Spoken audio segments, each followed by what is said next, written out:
saya mulai ya. Oke, eh cepat aja ya. Oke, sebenarnya saya punya beberapa pertanyaan nih sebenarnya di dunia IT ya, apalagi di YouTube ya. Jadi sebenarnya YouTube itu kalau ngomongin orang IT kelihatannya semua orang jadi programmer ya sekarang ya. Jadi entah VTuber, entah YouTuber baru, entah YouTuber lama, semuanya kan rata-rata ya yang saya lihat sih sebenarnya rata-rata jadi YouTuber itu ya tutorial ya. Dan YouTuber tutorial itu kelihatannya marketnya sudah banyak ya yang masuk di sana ya. Jadi mungkin untuk YouTuber pemula yang ingin masuk ke dalam pasar yang memang sudah merah seperti itu, mungkin memang lebih baik ngerubah konsepnya atau memang nggak itu memang nggak perlu bahas itu ya, bahas apa namanya, bahas tutorialnya ya. Saya ngelihatnya di sini ya, di Indonesia sendiri ya, itu banyak youtuber baru yang mencoba. Ya saya juga sih mencoba kan jadi youtuber edukasi pemrograman web yang menggunakan bahasa Indonesia ya. Jadi saya di YouTube saya sendiri saya eh, ngebuat sebuah itu ya apa, tutorial tentang PHP ya. Dan tutorial tentang PHP kelihatannya sudah sangat banyak sekali ya, bahasa pemrograman PHP itu. Jadi mungkin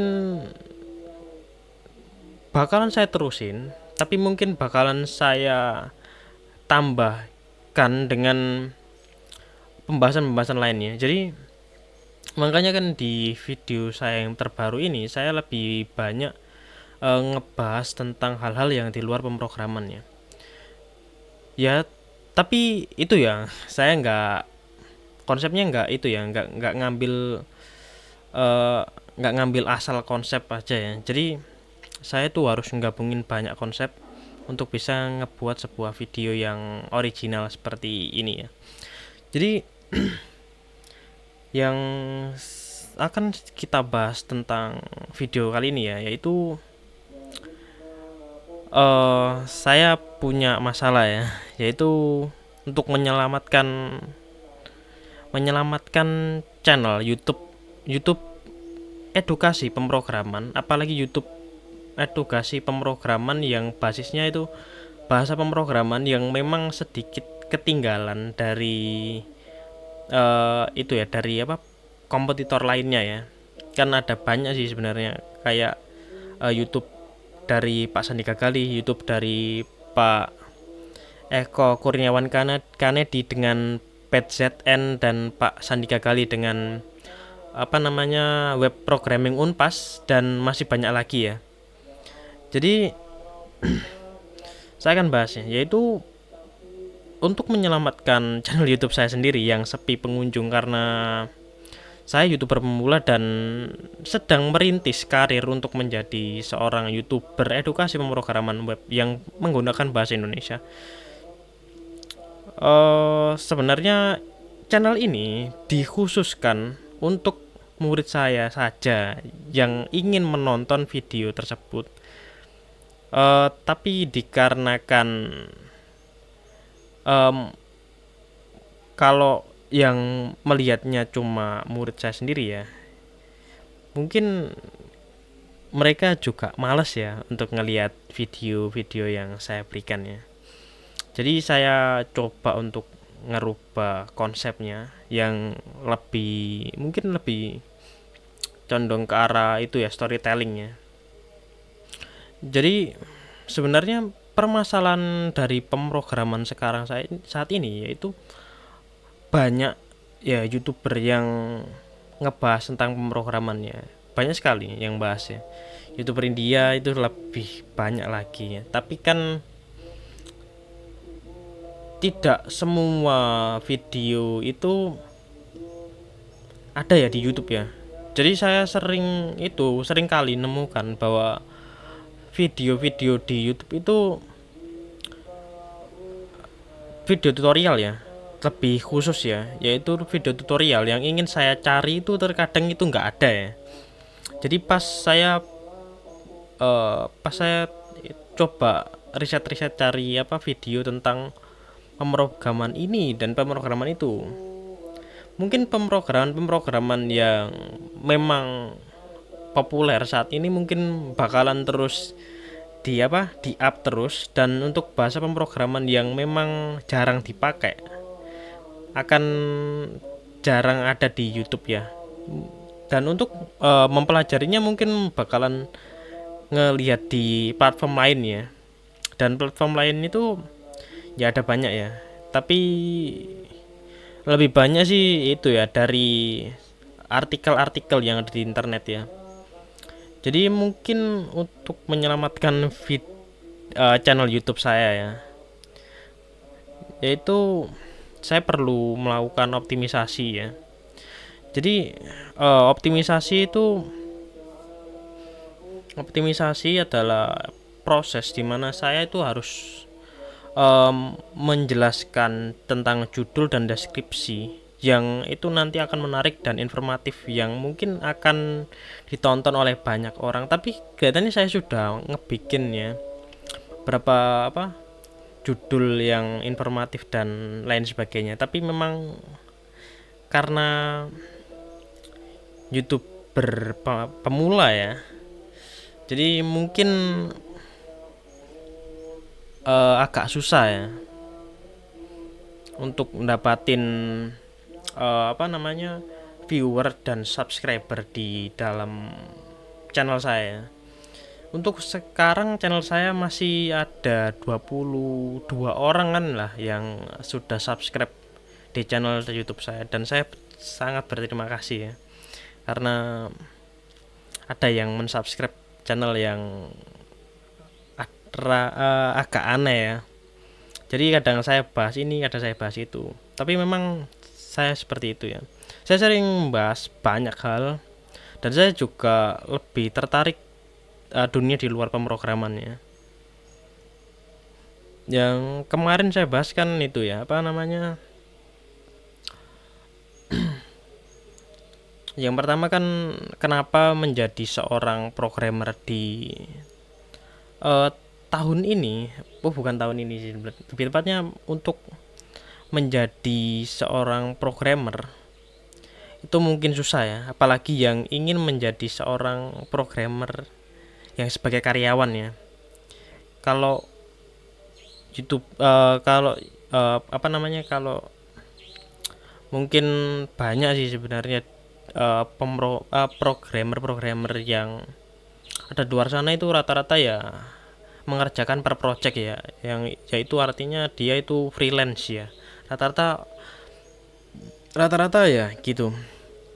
Kalau memang dia nggak bisa dapetin di di perusahaan ya, dia larinya ya freelance, atau memang dia hasil akhirnya ya nganggur, dia cari skill lain yang memang bisa dipakai untuk mendapatkan penghasilannya. Dan itu memang susah ya, karena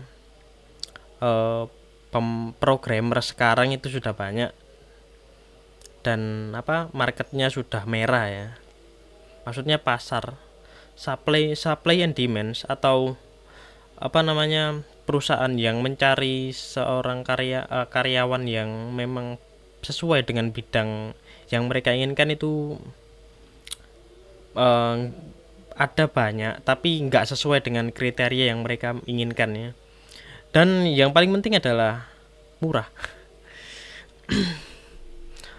Tenaga IT tahun-tahun kemarin kan itu ya mahal-mahal ya, karena ada hijack ya. Hijack itu artinya seorang programmer dari perusahaan A, dia itu diiming-imingi dengan gaji tinggi di perusahaan saingannya, kompetitornya ya. Jadi si programmer itu dia kan larinya ke tempat satunya itu karena dia mendapatkan gaji yang lebih tinggi.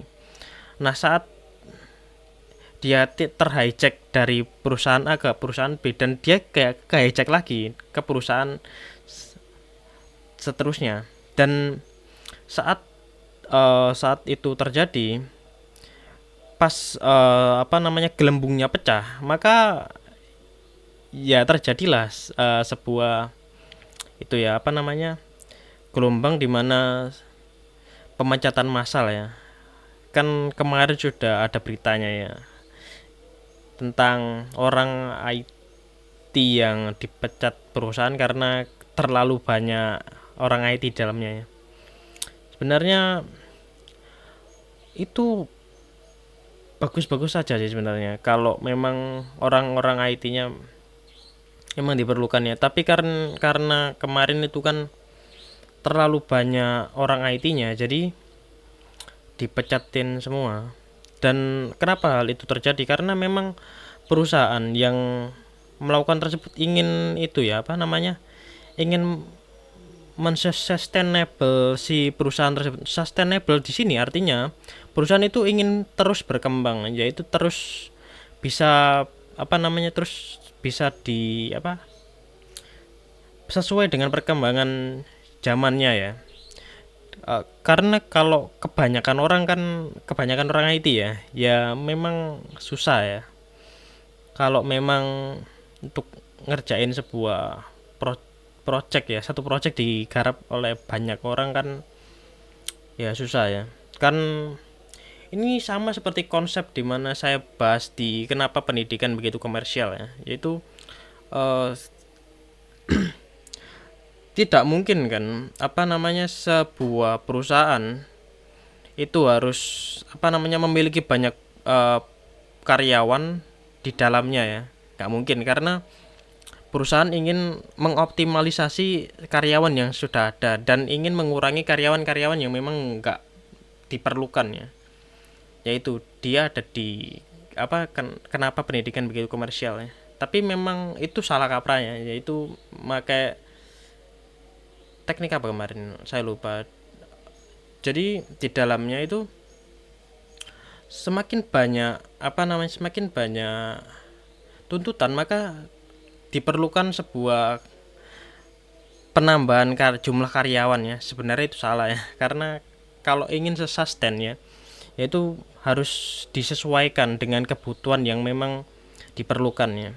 Yaitu memang salah kaprahnya di dalam kenapa sistem pendidikan yang dipakai itu dalam pendidikan itu begitu komersial ya. Jadi di video itu saya nggak bahas tentang pendidikan sama sekali. Sebenarnya lebih tepatnya ke sistem pendidikannya sendiri ya. Kalau untuk pendidikannya sendiri, konsep pendidikan sendiri sangat mulia ya, yaitu untuk mencerdaskan setiap anak bangsa ya. Jadi nggak salah dengan pendidikannya sendiri. Yang salah itu adalah sistem pendidikannya ya. Dan saya juga membahas tentang bahaya di balik kepintaran ya, dimana egoisme ya, idealisme dan lain sebagainya di dalam seorang anak ya, yang memiliki kepintaran di atas rata-rata, yang dia menggunakan semua kemampuannya hanya untuk dirinya sendiri ya. Yaitu idealisme dan egoisme ya di dalam seorang anak yang sangat pintar ya di lembaga pendidikan ya. Sebenarnya nggak salah sih sebenarnya dengan anak yang pintar di sekolah ya. Tapi yang salah adalah menggembor-gemborkan anak tersebut ya. Anak tersebut mungkin bisa saja dia dia pintar di sekolah, tapi dia harus tahu bahwa dia itu punya kelemahan, yaitu dia nggak bisa bersosialisasi dan dia akan mengerjakan semua pekerjaan sendiri. Dia nggak bisa itu ya, kerja berkelompok ya kalau anak pintar ya, karena ya itu dia idealisme dan dia egois seperti itu. Kelihatannya mungkin sampai sini ya untuk pembahasan saya mengenai, sebenarnya ada banyak sih sebenarnya yang ingin saya bahas ya di tentang menyelamatkan channel YouTube saya. Kenapa saya malah bahas lainnya ya? Jadi ada yang pertama adalah optimalisasi ya, CEO ya, SEO ya, SEO ya, kok CEO SEO ya, kok CEO SEO. Jadi CEO di sini adalah itu ya, apa namanya, search engine optimization dari Google ya. Jadi search engine optimization dari Google ini dia itu dipakai untuk melakukan sebuah itu ya, eh, apa namanya, kata kunci yang relevan dalam judul, deskripsi, dan teks dari sebuah video ya. Jadi kita juga perlu ngebikin sebuah thumbnail yang menarik dan informatif ya. Dan YouTube sendiri sekarang itu harus ngebikin sebuah konten yang berkualitas tinggi ya. Dan itu nggak mungkin ya dibuat oleh YouTuber pemula ya, nggak mungkin ya. Dan video di dalamnya itu harus informatif dan mudah dipahami, dan dia harus bisa mengengage atau apa ya, engage itu bahasa bahasa bahasa itu ya, bahasa bahasa marketing ya. Oke, engagement itu adalah artinya populer ya.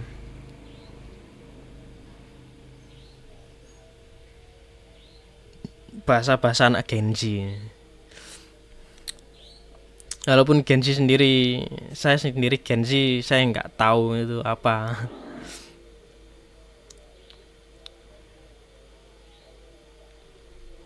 Mungkin bahasa-bahasa anak TikTok ya.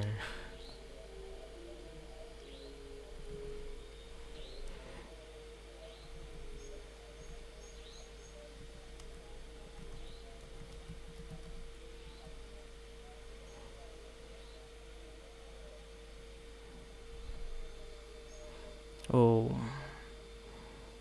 jadi diperlukan juga sebuah audio yang bagus dengan juga visual yang sangat berkualitas tinggi ya.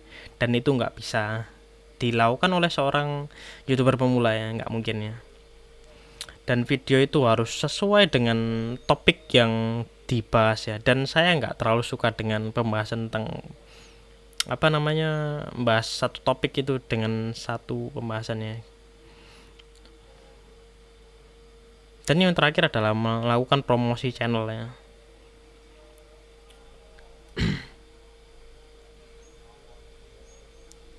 Oke, engagement itu artinya pertunangan ya. Sebenarnya enggak ya.